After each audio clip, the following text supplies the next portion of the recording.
Russia and Belarus plan to practice the use of nuclear weapons in Oreshnik during the joint Zapad 2025 exercises.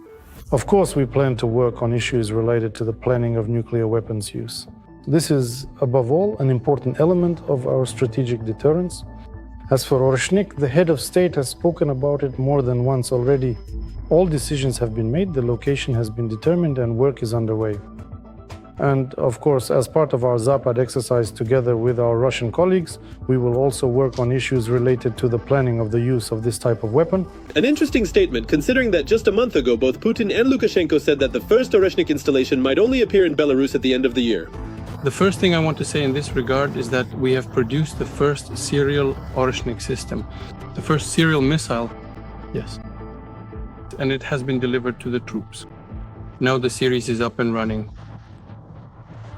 First. Second, our specialists, both Belarusian military specialists and Russian ones, have chosen the location for future positions, and now work is underway to prepare these positions. So, most likely we will resolve this issue by the end of the year. Well, we're not rushing. We're doing things calmly. There's no need to get ahead of ourselves.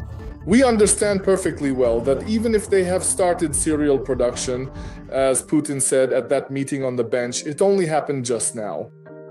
So there aren't and won't be any large quantities of this Oreshnik because, again, our intelligence and our military experts say that this is more of a one-off production. There are actually a lot of stories connected to Oreshnik and Belarus, all coming from Lukashenko himself. At one point, he didn't know that the components were being made in Belarus, then Lukashenko boasted that he would decide himself when to press the button. You probably noticed that my one condition for Putin was this. We in Belarus will determine the targets, not the Russians.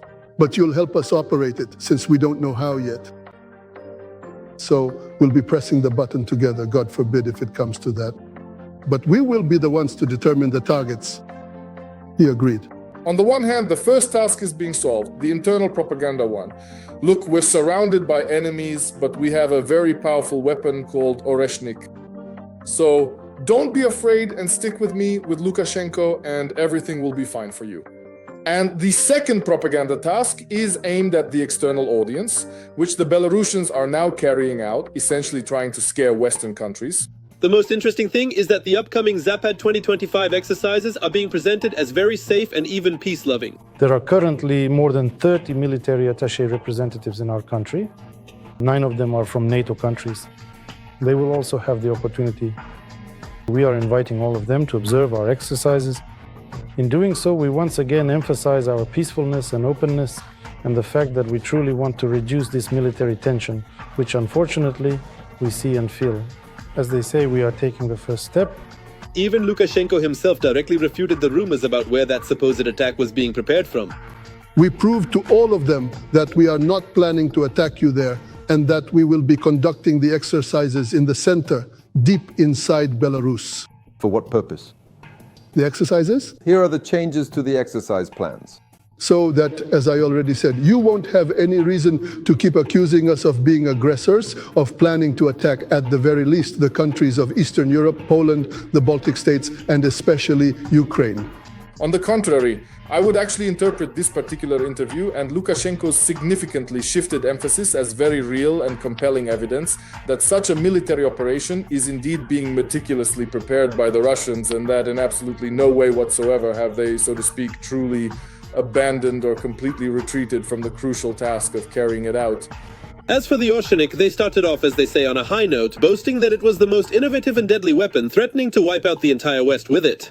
But everyone can see how it ended, with solitary public statements and zero real results. Several hundred Russian soldiers have recently arrived in Belarus, according to reports. That's why this escalation is dangerous. We need to put a stop to this. But of course they didn't arrive just like that, but according to schedule.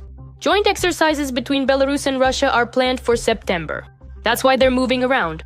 The arrival of the first few hundred servicemen and several dozen pieces of equipment was reported by the spokesperson for the State Border Guard Service, Andriy Demchenko.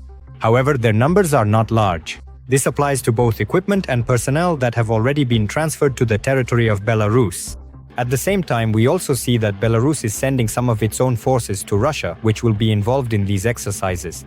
After all, as far as we understand, the exercises will take place both in Belarus and in Russia. But it's interesting. What is the purpose of this exchange of military personnel? Maybe they're exchanging experience? There are three types of exercises there. I can't recall what they're called. I think they're called Zaslon, Rescue 2025. But overall, it's all called Zapad 2025. And within it, there are three types of these exercises. It's quite possible that these movements are related to the fact that part of the exercises take place on the territory of Belarus and part on the territory of Russia. And basically, that's how it works out. These are far from the first exercises of this kind. But no matter how you look at it, the risks for Ukraine always remain. Especially during the active phase, which is scheduled for September, the risks and threats to our country will increase. Nevertheless, Ukrainian intelligence is closely monitoring the movements and actions of Russian troops in Belarus. But can we really say that these are just routine exercises?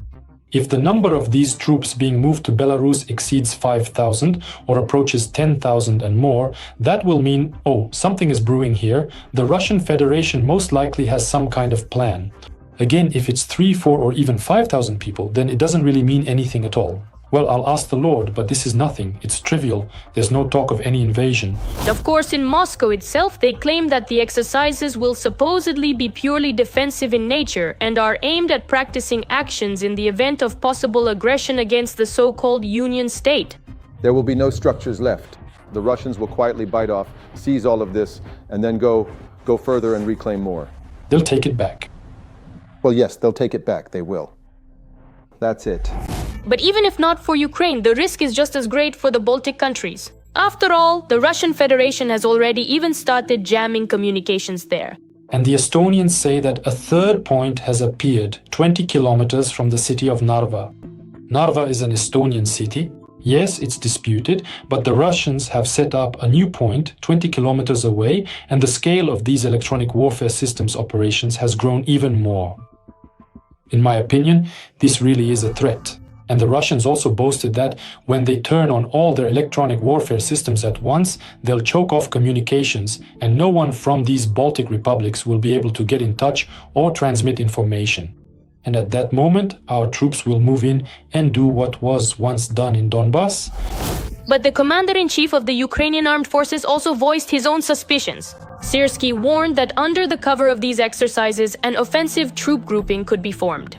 That is, if such a quantity of shells is being recorded, tens of thousands or even 100,000, oh, that's a bad sign. If field hospitals are being set up, a large number of field hospitals. In other words, it's not just some soldier accidentally shooting himself in the foot and going to the infirmary to get bandaged.